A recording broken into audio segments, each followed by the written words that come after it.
Nah, saudaraku yang kasih dalam Tuhan, kita masih melanjutkan pembahasan kita tentang 33 hal yang perlu kita mengerti tentang kerajaan Allah. Sama-sama taruh tangan kanan saudara di dada dan bilang, kerajaan Allah ada di dalam diri saya. Yes. Sama-sama bilang kerajaan Allah ada di dalam diri saya. Setelah bahas pemilu jadi lemes. Itu tuntunan pemilu yang normatif, yang standar, saudara-saudara.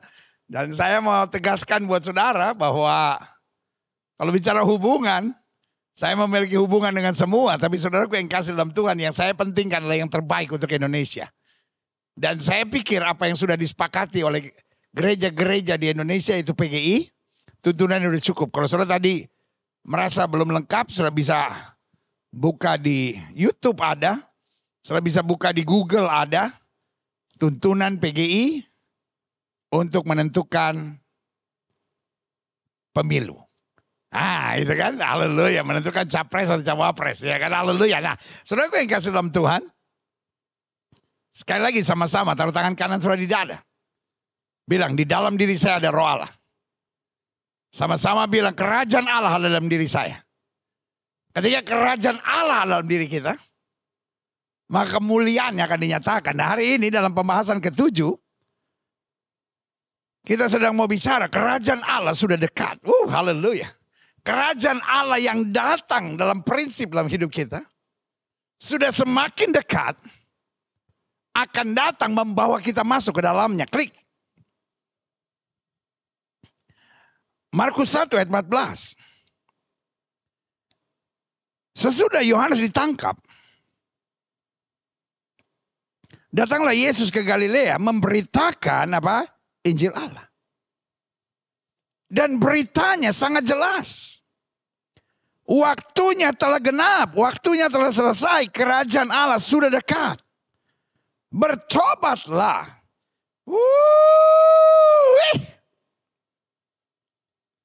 Waktu Yesus ngomong begini, Yesus bukan berbicara di depan pelacur.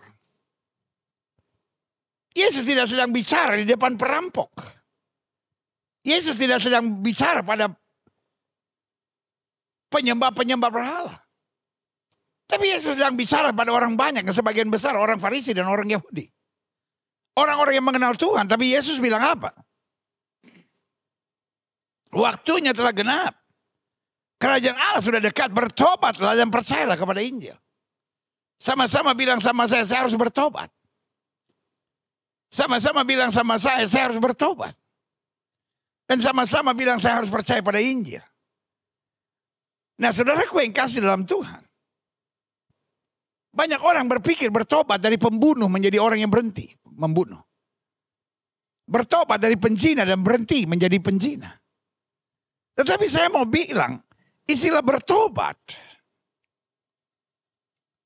bukan sekedar dari penjahat menjadi orang baik. Tapi istilah bertobat yaitu bahwa bukan lagi saya mengendalikan diri, tapi Kristus yang mengendalikan saya. Ada orang yang tidak membunuh tapi hidup dengan egonya sendiri.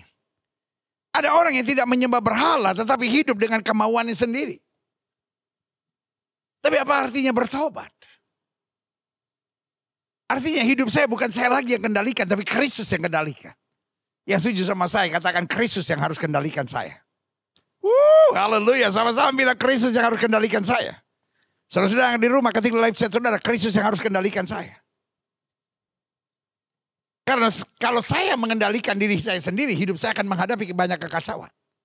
Tapi kalau Kristus yang mengendalikan saya tidak akan turun tapi naik, tidak akan menjadi ekor, dipimpin menjadi kepala. Yang setuju katakan amin.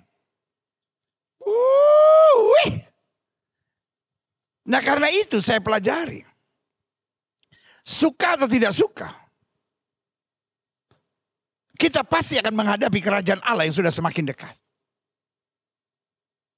Sehingga kerajaan Allah bukan hanya nanti di sorga, kerajaan Allah bukan hanya nanti di atas, tapi kerajaan Allah yang turun dalam kehidupan kita, yang ngatur kehidupan kita, yang mengarahkan kita untuk mencapai sorga dalam kemuliaan Tuhan. Setuju katakan amin. Karena itu saya pelajari berita kerajaan Allah sudah dekat adalah masa yang menggairahkan bagi gereja Tuhan. Orang dunia kalau dengar udah mau kiamat loh. Orang dunia kalau dengar istilah udah mau kiamat, udah mau akhir zaman, kita ketakutan. Tapi buat kita berita kerajaan Allah sudah dekat adalah masa yang menggairahkan bagi gereja Tuhan. Makin kita menghadapi akhir zaman, makin kita bersemangat. Makin kita menghadapi akhir zaman, makin kita bernyala-nyala. Makin kita menghadapi akhir zaman, makin api Tuhan menyala dalam hidup kita. Ada jemaat yang lemes. Mana Gilbert cuman VR lagi. Hey, saudaraku. Semangat. Sama-sama bilang saya harus semangat. Kalau akhir zaman menakutkan buat kita, saya khawatir. Kita bukan dalam posisi di mana kerajaan Allah ada dalam hati kita. Karena saya pelajari begini. Pertanyaannya mengapa? Kalau kita anak Allah yang mengalami kerajaan Allah, kita akan bergairah di akhir zaman. Karena saya pelajari gini. Kalau di satu sisi memang akhir zaman adalah masa yang sukar. Klik. Kenapa masa yang sukar? 2 Timotius 3 ayat 1 bilang, ketahuilah bahwa pada hari-hari terakhir akan datang masa yang sukar. Alkitab memang ngomong demikian. Manusia akan semakin mencintai dirinya, manusia akan menjadi hamba uang, manusia akan menjadi garang, manusia tidak mengenal yang baik, manusia hanya mau menjalankan semua yang dia mau, klik. Karena itu yang pertama saya pelajari. Kenapa kok masa yang sukar tapi menggairahkan buat kita? Karena justru kita dimurnikan. Oh haleluya. Alkitab bilang siapa yang boleh naik ke gunung Tuhan? Orang yang bersih tangannya dan suci hatinya. Berarti hari ini saya mesti tegaskan buat saudara.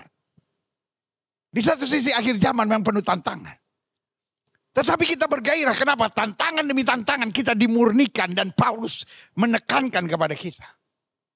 Bahwa dia mendidik dan melatih kita. Ayub berkata, ketika engkau memurnikan aku keluar sebagai emas murni yang tak bercacat di hadapanmu. Haleluya. Yang kedua. Kenapa akhir zaman adalah masa yang Kenapa akhir zaman adalah masa yang menggairahkan buat gereja Tuhan? Buat orang yang mengalami kerajaan Allah dalam hatinya. Karena betul akhir zaman adalah masa yang sukar. Tapi kita bukan hanya dimurnikan, kita akan mengalami Tuhan. Daud bilang apa? Dengan Allah akan kita lakukan perbuatan-perbuatan yang gagah perkasa. Itulah orang yang mengalami Tuhan. Orang-orang yang mengalami Tuhan tidak fokus dengan masalah. Tapi orang-orang yang mengalami Tuhan akan fokus dengan pengalaman dahsyatnya dengan Tuhan. Ayub sampai bilang begini. Tadinya aku mengenal Tuhan dari kata orang. Tetapi sekarang mataku sendiri memandang kemuliaan-Mu. Orang-orang yang mengalami Tuhan berbeda. Dengan orang-orang yang hanya tahu tentang Tuhan. Sebagai gembala saya berdoa. Supaya setiap jemaat yang olehnya Tuhan percayakan untuk saya gembalakan. Baik rekan-rekan remaja, baik orang-orang muda. Baik setiap suami istri, baik setiap pelayan Tuhan. Doa saya kita mengalami Tuhan. Yang paling mengerikan di akhir zaman. Ada banyak orang melayani Tuhan hanya karena mengenal Tuhan. Hanya karena belajar tentang Tuhan. Hanya karena tahu tentang teologi. Tapi tidak mengalami Tuhan. Orang-orang yang seperti ini senangnya mengkritik. Senangnya menyerang, senangnya menjatuhkan tanpa karya apa-apa. Orang-orang yang berkarya dikritik.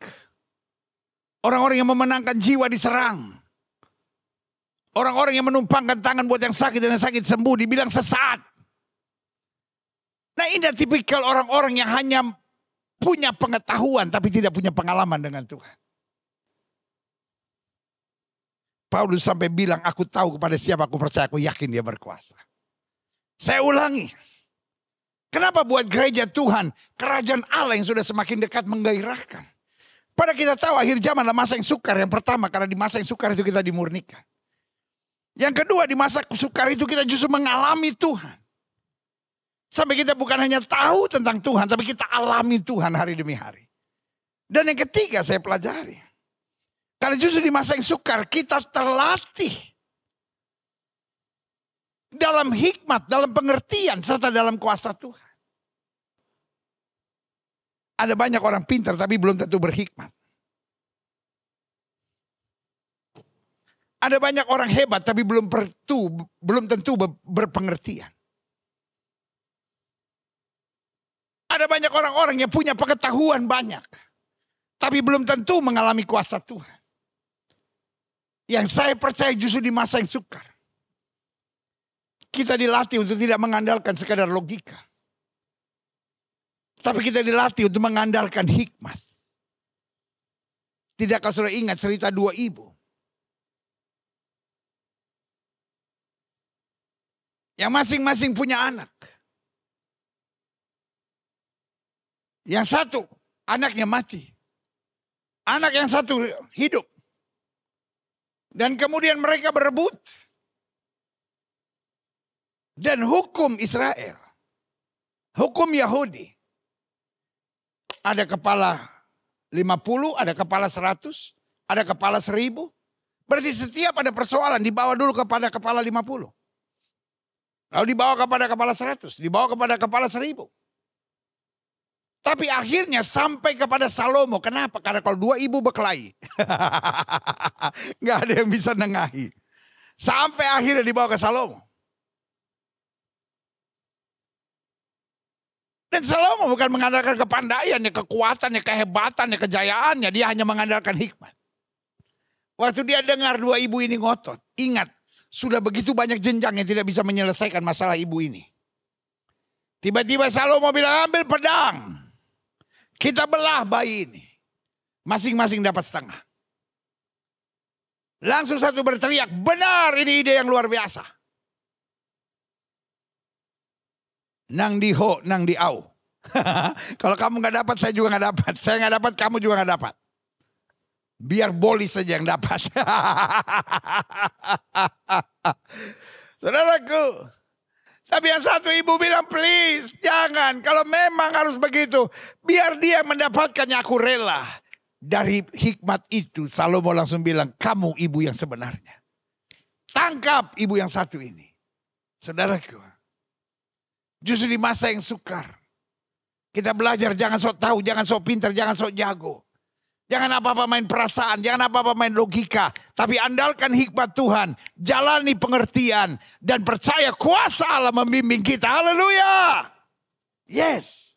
Selanjutnya saya pelajari. Namun di sisi yang lain. Akhir zaman adalah masa pencurahan roh Tuhan. Jadi ingat ya. Akhir zaman masa yang sukar tapi tak menggairahkan. Karena kita dimurnikan. Kita punya pengalaman dahsyat dengan Tuhan. Dan bukan hanya itu. Kita dilatih untuk hidup dengan hikmat. Dengan pengertian serta dengan apa? Kuasa Tuhan. Yes. Tapi juga kenapa ini menggairahkan? Karena di sisi yang lain akhir zaman adalah masa pencurahan roh Tuhan. Apa janji Tuhan untuk itu? Klik. Yoel pasal 2 ayat 28 bilang kemudian daripada itu. Akan terjadi bahwa aku akan mencurahkan rohku kata semua manusia. Jadi Alkitab sudah bilang di akhir zaman betul akan ada masa-masa yang sukar. Tapi kita akan berkemenangan. Bahkan Alkitab berkata singa dan ular tedung akan kau langkahi dan kau akan menginjak anak singa dan ular naga. Bahkan Alkitab bilang 1000 boleh rebah di sisi kirimu 10.000 boleh rebah di sisi kananmu itu tidak akan menimpamu. Kenapa? Ada pencurahan roh Tuhan di akhir zaman. Angkat tangan saudara. Katakan. Saya menantikan pencurahan roh Tuhan. Yes, sama-sama bilang saya menantikan saat pencurahan roh Tuhan. Wow, haleluya.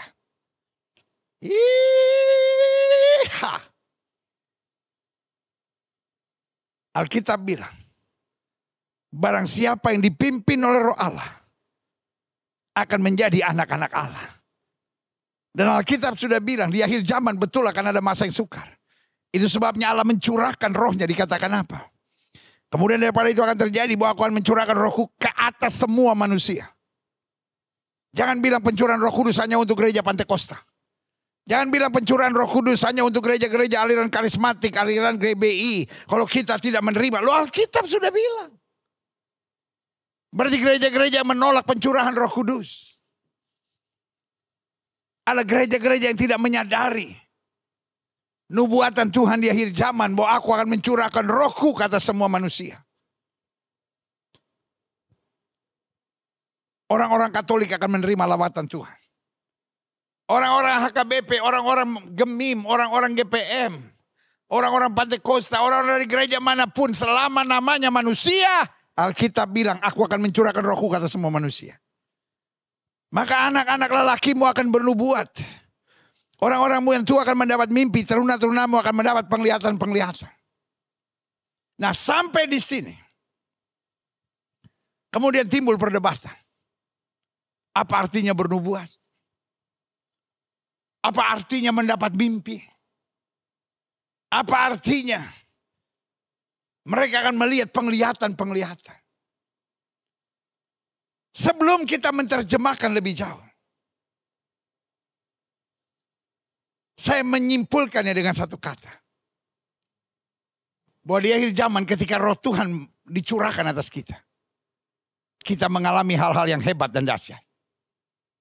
Saya nggak terlalu suka menafsirkan, nubuat-nubuat artinya begini, penglihatan-penglihatan artinya begini, mimpi-mimpi artinya begini. Saya simpulkan dengan satu kata. Waktu Allah mencurahkan rohnya di akhir zaman, kita akan mengalami hal-hal yang dahsyat dan luar biasa. Sama-sama bilang hal-hal yang dahsyat dan luar biasa, itu sebabnya. Sama-sama bilang hal-hal yang dahsyat dan luar biasa. Itu sebabnya. Kita akan terus bergairah. Karena betul ada masa yang sukar. Tapi ada pencurahan roh Allah yang luar biasa. Haleluya. Klik. Saya pelajari. Pencurahan roh Allah ini akan membuat setiap kita satu. Memiliki kerinduan untuk melayani dan memenangkan jiwa. Nubuat. Mimpi. Penglihatan-penglihatan saya simpulkan dengan satu kata. Dahsyat dan luar biasa. Dan dahsyat dan luar biasa saya jabarkan dalam 3 hal dahsyat. 1, akan memiliki kerinduan melayani dan memenangkan jiwa. Mari kita jangan batasi istilah nubuat, istilah bermimpi, istilah penglihatan dengan sekedar karunia-karunia yang kita tafsirkan menurut mau-maunya kita. Tapi di akhir zaman mau orang itu Katolik, mau orang itu Protestan, mau orang itu Gemim, mau orang itu GKI, mau orang itu GPIB, mau orang itu HKBP, mau orang itu Pantekosta. Di akhir zaman Tuhan akan mencurahkan rohnya. Sehingga kita memiliki kerinduan melayani dan memenangkan jiwa. Saya berdoa gereja Tuhan menangkap visi ini. Itu sebabnya selalu saya bilang di akhir zaman. Sudah bukan saatnya lagi kita ribut soal doktrin. Karena urusan doktrin sudah selesai. Dari ratusan tahun yang lalu. Dari puluhan tahun yang lalu sudah selesai. Bahwa kita sepakat untuk tidak sepakat. Ada yang percaya bahwa di gereja harus pakai tangan, harus tepuk-tepuk tangan. Tapi ada yang percaya di gereja jangan tepuk tangan. Ada yang percaya di gereja harus bahasa roh. Tapi ada yang percaya di gereja nggak usah bahasa roh. Kalau saat ini kita masih berdebat seperti itu, saya beri nama engkau ketinggalan zaman. Ratusan tahun yang lalu kita sudah sepakat. Sepakat kita adalah tidak sepakat. Sepakat kita adalah menghargai perbedaan. Tapi ada satu yang harus kita sepakat, kita semua harus melayani Tuhan dan memenangkan jiwa. Rekan-rekanku Katolik, engkau harus melayani Tuhan dan menangkan jiwa. Rekan-rekanku HKBP, engkau harus melayani Tuhan dan memenangkan jiwa. Rekan-rekanku dari GKI, GPM, Gemis, Gemit, apapun nama gerejamu. Saya percaya kita semua sepakat bergandengan tangan untuk berkata, di akhir zaman kita harus melayani dan memenangkan jiwa. Kalau bukan kita, siapa lagi? Kalau bukan sekarang, mau tunggu kapan lagi? Yesus sudah mau datang. Yang kedua, apa artinya dahsyat dan luar biasa? Bahwa Allah akan mencurahkan rohnya. Yang kedua saya pelajari. Dahsyat dan luar biasa di sini juga berarti akan dipimpin dengan dream and vision. Alkitab berkata, without vision, my people perish. Berarti kita bukan diatur dengan aturan-aturan yang kaku. Bukan dengan kemauan-kemauan kita. Tapi ada dream. Ada vision. Pakai bahasa sehari-hari saya bilang. Tuntunan roh Tuhan. Dan dream and vision, everyone is different. Setiap orang punya visi yang berbeda, makanya di akhir zaman. Ada orang-orang yang visinya menjangkau anak-anak terlantar. Ada orang yang visinya menjangkau pengusaha-pengusaha. Ada orang yang visinya menjangkau orang-orang miskin. Perbedaan fokus pelayanan itu biasa. Yang penting jangan saling menyerang. Yang melayani orang miskin menyerang mereka yang melayani orang kaya. Apa itu yang melayani orang kaya? Cuma cari duit aja. No. Orang kaya perlu dilayani, orang miskin perlu dilayani. Orang yang terbuang harus dilayani, orang yang mapan harus dilayani. Dan masing-masing punya lapaknya sendiri. Masing-masing punya apa? Lapaknya sendiri. Di akhir zaman jangan mau dituntun oleh perasaan. Karena kalau dituntun perasaan maka kita akan jadi orang yang sensian dan kita jadi angin-anginan. Tapi kalau dituntun dengan dream and vision, visi dari Tuhan, maka kita tidak akan goyah tantangan seberat apapun. Haleluya. Yang ketiga, apa artinya Allah mencurahkan rohnya? Saya menyebut dengan satu kata dahsyat dan luar biasa. Apa yang harus saya jabarkan dengan dahsyat dan luar biasa? Satu, akan memiliki kerinduan melayani dan memenangkan jiwa. Yang kedua, akan dipimpin dengan dream and vision.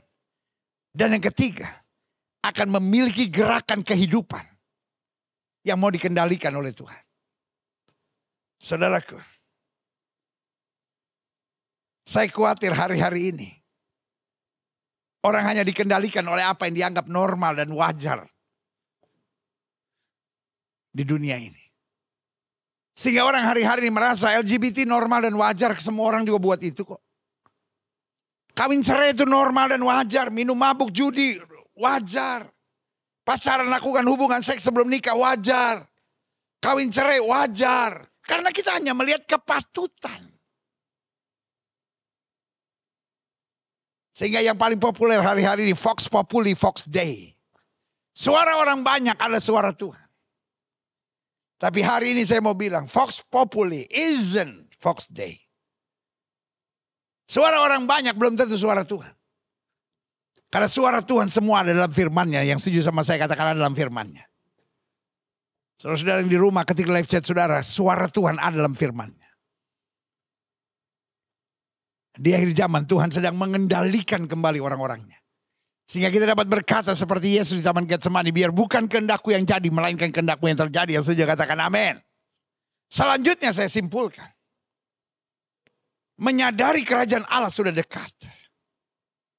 Yang pertama yang harus kita pahami. Jangan takut. Siap dengan segala resiko. Sama-sama bilang sama saya tidak akan kompromi. Kerajaan Allah sudah dekat. Kerajaan Allah sudah dekat. Bertahanlah. Semangatlah. Majulah. Hadapi tantangan. Sekali Yesus, tetap Yesus. Siap menghadapi segala resiko. Dalam hidup saya yakin firman Tuhan. Firman Tuhan bilang apa? Orang yang rela kehilangan segalanya justru akan mendapatkannya. Kerajaan Allah sudah dekat. Pintu kemenanganmu sudah tersedia. Mahkota kemuliaanmu sudah disiapkan oleh Tuhan. Tinggal beberapa langkah lagi. Tetap bertahan. Sampai kita melihat Tuhan memandang kita dan berkata, mari masuk ke hambaku yang baik dan setia. Engkau telah setia dalam perkara kecil. Ini saatnya engkau terima perkara yang lebih besar. Kerajaan Allah tidak selamanya harus bernama sorga. Tapi kerajaan Allah yang hadir dalam kehidupan kita akan memastikan bahwa kita menjadi pemenang. Amin. Kerajaan Allah sudah dekat. Pintu kemenanganmu sudah dekat. Mahkota kemuliaanmu sudah dekat. Berarti yang pertama jangan takut. Siap menanggung segala resiko. Karena selama kita tidak miring ke kiri maupun miring ke kanan, hidup kita akan diberkati. Kita tidak akan turun tapi naik. Tidak menjadi ekor tapi menjadi kepala. Adik-adik muda berani mengambil resiko. Kalau kau pacaran sama orang tidak seiman, putusin. Anak-anak muda berani ambil resiko. Kalau kau selama ini minum mabuk, judi tinggalin. Saudara-saudara yang berselingkuh, siap ambil resiko. Tinggalin, putus, hidup benar, hidup setia. Tapi ada tantangan, tetap pandang Yesus. Maka engkau akan melihat kemenangan yang tersedia luar biasa. Haleluya. Yang kedua, menyadari kerajaan Allah sudah dekat. Saya harus selalu berjuang yang terbaik. Karena waktunya singkat. Makanya Alkitab bilang dalam Kolose 3:23, lakukan segala sesuatu seperti itu Tuhan. Ini bukan saatnya kita menjadi orang percaya yang setengah-setengah. Saya percaya di akhir zaman. Tuhan akan bekerja dengan yang namanya excellent spirit. Spirit of excellence. Kenapa Daniel hebat? Karena Daniel didapati 10 kali lebih cerdas. Apakah karena dia hebat? Apakah karena dia luar biasa? Apakah karena dia sungguh-sungguh belajar? No. Karena Alkitab bilang padanya ada spirit of excellence. Saya berdoa supaya setiap kita minta the spirit of excellence dari Tuhan. Karena waktu Allah mencurahkan rohnya, maka apa yang terjadi?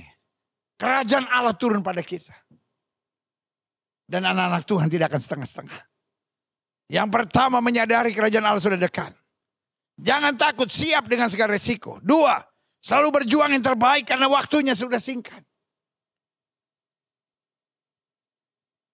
Kerahkan seluruh kemampuan kita untuk berkata, Tuhan, saya nggak mau bikin malu nama Tuhan. Tuhan, saya nggak mau jadi batu sandungan. Saya mau menyatakan kemuliaan Tuhan. Haleluya. Yang ketiga, menyadari kerajaan Allah sudah dekat. Saya tidak boleh nengok ke belakang. Sama-sama bilang sama saya tidak boleh nengok ke belakang. Kalau menentukan capres, mutlak kita harus lihat rekam jejaknya. Bukan setahun 2 tahun. Karena memang semua kalau lagi kampanye, bulan promosi. Tetapi rekam jejak tidak bisa dipermainkan. Jelas kita bisa melihat siapa orang ini sebenarnya. Dan saya berdoa supaya kita tidak tertipu. Dan dalam iman Kristen kita juga perlu sadari. Karena kerajaan Allah sudah dekat, kata Yesus. Kita gak bisa nengok ke belakang. Kita harus memandang ke depan. Dan di depan ada Yesus yang berkata, aku menyertai engkau sampai kesudahan alam.